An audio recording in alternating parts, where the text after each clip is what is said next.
You're listening and watching Rashkin Report. I'm your host, Yuri Rashkin, and I'm joined today by Dr. Olga Kamenchuk from the Ohio State University. Exactly. Professor Kamenchuk is co-director of Eurasian Security and Governance Program at Mershon Center for International Security Studies. Somebody who's a specialist on national security. This is fantastic. Professor Kamenchuk, welcome to the program. Thank you for having me. Thank you for inviting me. And we have such a national security issue right here in front of all of us called this coronavirus, COVID-19. How do you anticipate it changing American politics and perhaps politics worldwide? Well, there are several issues going on at the same time. On the one hand, we were supposed to be in the middle of elections, in election season. And normally right now, everybody will be different candidates. Everybody will be preparing for the Democratic Convention, and that would be the major topic. Maybe contenders would be starting to test their general election messages already by now, but yet we can, spend a day or two without even mentioning ever Mr. Biden or Mr. Sanders at all, and electoral campaign in general at all. Like for days, we can just forget about it. People are talking about the situation with COVID-19 or economic crisis and what is happening with Doe, for example, right? That's the biggest problem right now. And of course, it affects the perception of the situation, not only in the United States, but actually globally. The same situation we see around the world, in other countries of the world. Everybody forgot about other issues, more or less, and are focusing on the situation with the new virus. Well, but I guess if we're going to look around the world, and this being Rashkin Report, and let's take a look at Russia for just a second. They're not telling us much of anything. Everything's great over there. I guess the only country that's doing better is North Korea. What are you actually hearing, and what is your anticipation of how COVID-19 can possibly affect Russia? Well, there are several things about Russia that we need to bear in mind when we talk about the situation with the new virus, with the coronavirus. One is that the quality of healthcare system is somewhat questionable, to put it diplomatically. At the same time, the ability for diagnostics is not very advanced. There's one laboratory in Novosibirsk, which is Siberia, which makes quite significant amount of tests. However, the quality of these tests, their sensitivity has been criticized by the professional community, and professional community says that it looks like this kind of tests might be missing the mild cases of coronavirus. And people get, false negatives that they don't have it when actually they do, and that's a danger by itself. Second thing, not enough testing for a country like Russia. There are several problems also with the way communication and mobility of the population was dealt with in January and February. For example, Russia was one of the latest countries to close borders with China, and it has its longest border is actually with China, and flights were still coming to Moscow, I think, until the end of February from China. People who would travel from China, Italy, Spain, the countries with highest rates of coronavirus would not be tested, all of them. But even testing is actually a problem, because that you might have it, but not have any symptoms. That could be asymptomatic at the beginning. So at the same time, the biggest problem, I think, is not only the situation with the healthcare system and diagnostics. The biggest problem is with censorship. Go ahead. So there is a law, anti-fake news law in Russia, that is supposed to address the situation of fake news. Per se, it's not a bad idea, right, to deal with fakes. The problem is how you define these fakes. And, the definition is very vague, and pretty much the state can call any information, any critical information, as being fake. So based on that fake law, anti-fake law, media, which is trying to report about the outbursts and, breakouts of the coronavirus throughout the country, can be shut down. And there are cases already of attack against such media and such people as well who try to report this information. In general, Russia has succeeded in controlling internet as well, in internet regulation. As we know, during the previous situation with, Russia-Ukraine conflict, there were quite some attempts to limit what Russian media and Russian bloggers are writing in their social media accounts. People would be arrested even for reposts and shares, or invited for conversations by the law enforcement and security agencies. So, which led also to a so-called psychological firewall, as we call it in one of the studies, which I published jointly with my colleagues from the OSU as well. When people are actually creating their own psychological firewall, they are deciding not to talk about certain things, and they choose not to mention certain things because it can lead to problems in the future. Well, Professor Kamenchuk, this seems like a classic Homo Sovieticus. Is you just don't talk about certain things. And there's jokes about it, how Russians can be silent and quiet because they know. So I guess this psychological firewall, it seems like just a part of being Russian or Soviet. It's not actually only Russian. We studied the same phenomenon in Turkey, for example. Authoritarian regimes in general, it's an area where we notice some of these things. So yes, it's a Russian thing, but it's also, for example, a Turkish thing, or it's also a Chinese thing, right? So areas where there is heavy control on the population in terms of what it thinks and what it says, that's where we see it. And Russia is one of the examples. And that's interesting because it is different from, let's say, spiral of silence, which is more people feel like they must not be matching the main point of view, and so they are quiet and they shut down and they stop speaking up. But in this case, they don't even care about, I guess, whether what they're saying is right or wrong. They just know this will be trouble.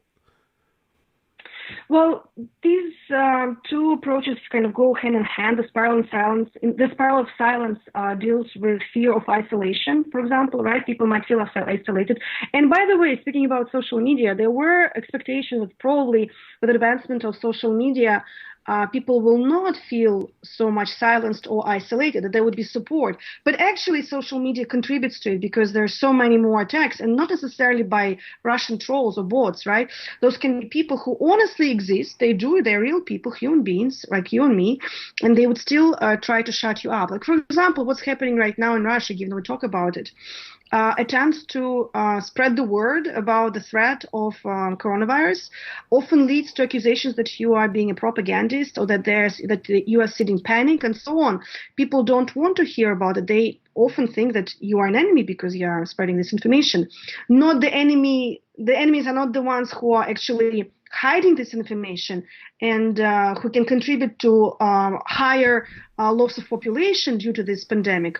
Yet, the one who is the messenger gets the first criticisms. And all that's what we see right now. But isn't this fairly Russian too, I suppose? Because I'm thinking of just a recent example I read somewhere where a person said that she was watching Wheel of Fortune in the United States and she saw Vanna White being very pregnant, turning letters. And in Russia, you don't have a very pregnant woman in a beautiful dress in front of a camera in a TV studio because you're not supposed to see those things. The same way that in Russia, there's a cultural standard of not having disabled people out in public much. So how is that part of just you want to beautify the picture in front of you? Well, Well, there are several things. One is gender stereotypes and how you show or how much you not show some roles of women. Yes, a couple of decades ago, it was considered to be immoral to wear a dress if you are very pregnant, to wear a dress which would, emphasize your body shapes, right? But there's several things, or intolerance towards people with disabilities. That's another thing, right? And how much we are open to these people. The problem is people, don't see them in the streets, so they kind of I mean, they kind of know they exist, but they don't realize the extent of the problem. And given that we don't see them in the streets, we are not used to addressing the needs of these people. So there are several things here at the same time. I don't want to sound as a big critic of Russia, although there's lots of things to criticize. And in the United States, there's also quite plenty. But yes, when we talk about coronavirus, there is a lot which comes in place. On the one hand, this atmosphere of information control might play in the interests of the authorities in the country right now, in the regime, because they are able to control the media field much better.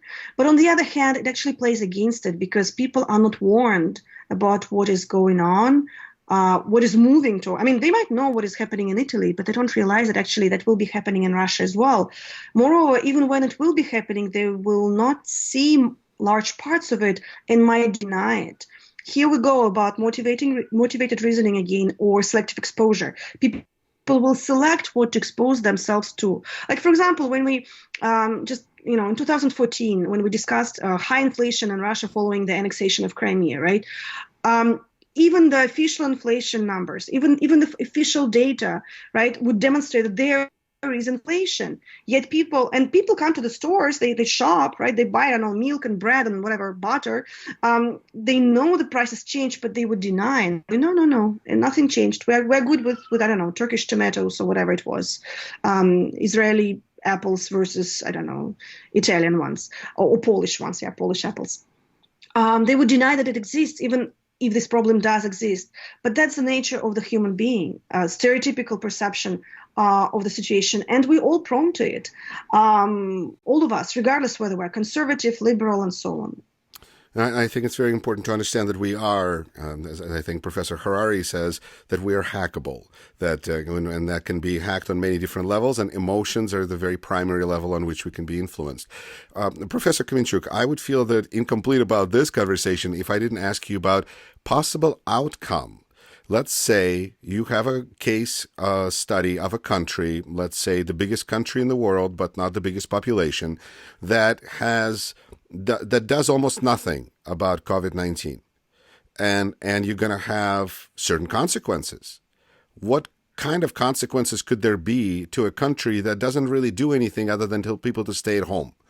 It doesn't think about providing any sort of compensation for them, really never looked at their population as anything to worry about because the elections are not really, there for communication purposes. They're just for legitimization purposes. What do you think can happen, and how can such a country have an impact on the rest of the world in this kind of a crisis? Well, if this mysterious country is a country which name starts with letter R, and it's Russia, then that's what will follow. The problem is Russia did cancel the classes in the universities and schools, and is considering of actually moving the dates for the exams, entrance exams to the universities, kind of what is SAT. But not military enrollment. The military enrollment is still the same date. My God, that's a sacred thing. And, well, so far the voting on constitutional amendments, April 22nd, they're still in place, right? And still no discussion of canceling the victory parade in Moscow on May 9th, right? Which will be attended by a large number of very elderly people. They did cancel the St. Petersburg Economic Forum, again, because high-ranking politicians, top managers of the major companies visited, including Mr. Putin, who probably doesn't want to show up there in the middle of the crisis. Well, so some measures are taken in Russia. It's not like nothing is done.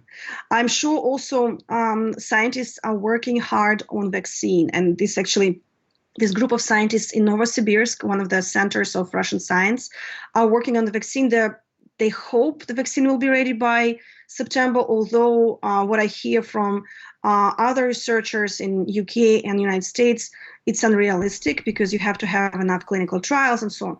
But anyway, so some things are done there, but they are clearly so far not enough.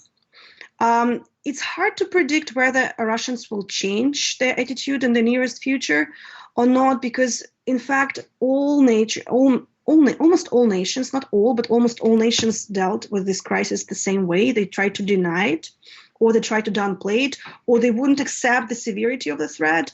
But then with the course of time, they would catch up with that speed of antivirus measures, and that would help. And whoever starts and steps in fast and first, that country or that area wins. Russia so far repeats the mistake of many other nations. It's not the only one, denying the severity. The other problem is, are they able? What are they able to do?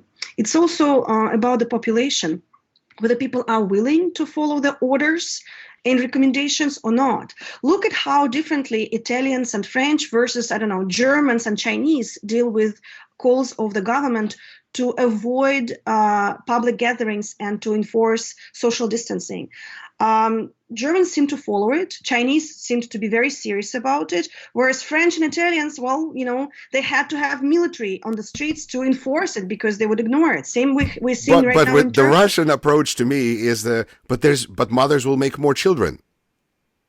Well, if they survive, these mothers, and then that's unfortunate. That's unfortunate saying of some Russian military men previously that women will bring more children. Yes, the value of human life in Russia, unfortunately, is not very high. And right now there's lots of grim humor, very sad humor that was happening is playing in the interests of the Russian pension fund, because large amount of people who suffer and die are elderly. I mean, that's sad, but the other reality is that in Russia the ageism problem is also very high. We talked about the situation with attitude towards people with disabilities, but also people who are old, right? They're not taken seriously, like second-rate people. So who cares what happens with them? Oh, what? You are having a heart attack? Oh, it's just because you're old. This woman, a professor from one of the Moscow universities who died recently, who also had a coronavirus, and this information leaked to the media. The official media said, well, she didn't die because of coronavirus. She died from other reasons. She was just old. She was 79. So that's how it's being downplayed very often there. It's a very sad topic. Unfortunately, if some miracle will not happen in Russia, we will see lots of victims of this virus. Well, actually, we might not see it. As we know, media is controlled in the country, so we might not know. We might suspect, but we might not know. Dr. Kamenchuk, co-director of Eurasian Security and Governance Program at Mershon Center for International Security Studies at The Ohio State University. It's been an absolute pleasure, although a very, very difficult topic, and thank you so much for your perspective. I think a lot of people are wondering about what is going on in Russia, and as you said, the information is sparse and limited, and it's going to be more limited, and so very much appreciate your insight. You're welcome. Thank you for inviting me.